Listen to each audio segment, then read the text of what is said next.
पहले ये बात समझिए कि सेक्स एक फीलिंग का नाम है। इसको आप किसी भी वक्त जब दिल करे कर सकते हैं। सबसे पहला सवाल जो पूछा जाता है कि दिन में कितनी बार होना चाहिए, तो जो लोग नए शादीशुदा होते हैं, मीन्स न्यू कपल्स होते हैं, वो दिन में 2 बार, 3 बार या 4-5 बार भी कर लेते हैं। इसमें डिपेंड करता है कि इनमें कितना जुनून है, कितना स्टामिना है, वो कितनी बार इन्वॉल्व होना चाहते हैं। लेकिन अगर पुराने शादीशुदा कपल्स की बात करें कि जिनकी शादी को 5-6 साल गुजर जाते हैं, तो वो अपनी मसरूफियत और काम के डिप्रेशन की वजह से हफ्ते में 1 बार या महीने में 1 बार पर आ जाते हैं, और ये बिल्कुल नॉर्मल है। अब असल टॉपिक की तरफ मूव करते हैं कि मॉर्निंग में करें या नाइट में करें। इस मामले में अगर मैं मॉर्निंग सेक्स की बात करूं तो ये ज़्यादा इंजॉयबल माना जाता है, क्योंकि मॉर्निंग में मेल का जो एरेक्शन होता है, यानी तनाव का जो हार्मोन है, वो ज़्यादा होता है, यानी टेस्टोस्टेरोन हार्मोन ज़्यादा बन जाते हैं। इसी वक्त आपको अपने नफ्स में एरेक्शन ज़्यादा होता है, यानी नफ्स ज़्यादा अकड़ा हुआ और तनाव में होता है।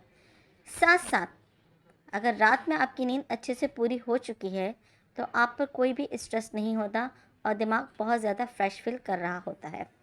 ज़्यादातर सर्वे के मुताबिक मर्दों को मॉर्निंग सेक्स ज़्यादा मज़ा देता है औरतों के मुकाबले में, क्योंकि मर्दों में उस वक्त इरेक्शन ज़्यादा होता है। ख़ास तौर पर जो डायबिटिक पेशेंट होते हैं या थायराइड के जो मरीज़ होते हैं, इनको बहुत ज़्यादा ज़रूरी होता है माइंड फ्रेश होना, क्योंकि वो बहुत जल्दी थक जाते हैं।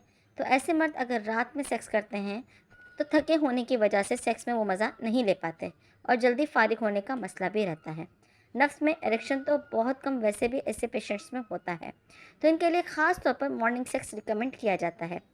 इस्लाम की रूह से देखा जाए तो मॉर्निंग सेक्स के बहुत ज़्यादा फ़वाइद सामने आते हैं, क्योंकि मॉर्निंग सेक्स करने से आपको फ्रेश होने का टाइम जल्दी मिल जाता है।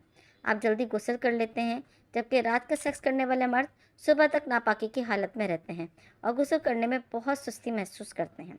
जबकि सुबह के वक्त अगर आपने सेक्स किया है तो आप सेक्स के बाद अपने आप को बहुत हल्का फुल्का और ईजी महसूस करते हो और गुस्ल वगैरह नमाज़ पढ़कर अपने रोज़मर्रा के कामों में बआसानी मसरूफ़ हो सकते हो। तो दोनों ही तरीके से अपने अपने प्लस पॉइंट हैं, जिनको आप अपने शेड्यूल में मॉनिटर कर सकते हैं। अब मैं नाइट सेक्स की बात करती हूँ, तो बहुत सारे कपल्स रात को सेक्स करने को ज़्यादा अच्छा समझते हैं, जबकि कई कपल्स के लिए तो अंधेरा ही सेक्स का मतलब होता है। इनको ऐसा लगता है कि सेक्स को अंधेरे में करने का मज़ा आता है, या फिर कुछ लोग इसको इस्लामी रूह से देखते हैं कि मियाँ बीवी को सेक्स अंधेरे में करना चाहिए तो गुनाह नहीं मिलता, जबकि ऐसा बिल्कुल भी नहीं है। कुरान पाक में आता है, तुम्हारी बीवियाँ तुम्हारा लिबास है और तुम इनका लिबास हो। एक जगह अल्लाह पाक ने फरमाया, तुम्हारी बीवियाँ तुम्हारी खेती है, तुम इनमें से जैसे चाहे दाखिल हो जाओ, लेकिन मकाम पैदाइश में, यानी अगली शर्मगाह में। तो इस्लामी रूह से इसका कोई गुनाह नहीं है। हाँ, अलबत्ता अगर आप अपनी तहारत और पाकीज़गी की बिना पर औरत को बढ़ाना नहीं देखना चाहते, इसकी शर्मगाह को नहीं देखते, तो आपको इसकी सवाब आपकी नीयत के बिना पर मिल सकता है।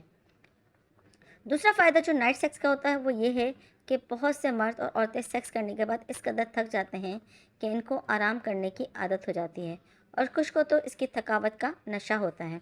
तो ऐसे कपल के लिए नाइट सेक्स बेस्ट ऑप्शन है। आपको रिलैक्स कर देता है, आपकी कैलोरीज को बर्न करता है और आपको बहुत अच्छी नींद आती है। तो ये थे फ़ायदे नाइट सेक्स के। ये दोनों वक्त अलग अलग तरह के लोगों के लिए बेस्ट हैं। लेकिन मॉर्निंग सेक्स उन लोगों के लिए है जो शुगर वगैरह के पेशेंट है, या जिनका इरेक्शन का प्रॉब्लम है, या टाइम कम लगता है, या स्ट्रेस फ्री सेक्स करना चाहते हैं। तो मॉर्निंग सेक्स आपके लिए एक बेस्ट ट्रीटमेंट है। आपने अपनी ज़रूरत और ख्वाहिश के मुताबिक अपना सेक्स टाइम बनाना है और अपनी रूटीन सेट करनी है।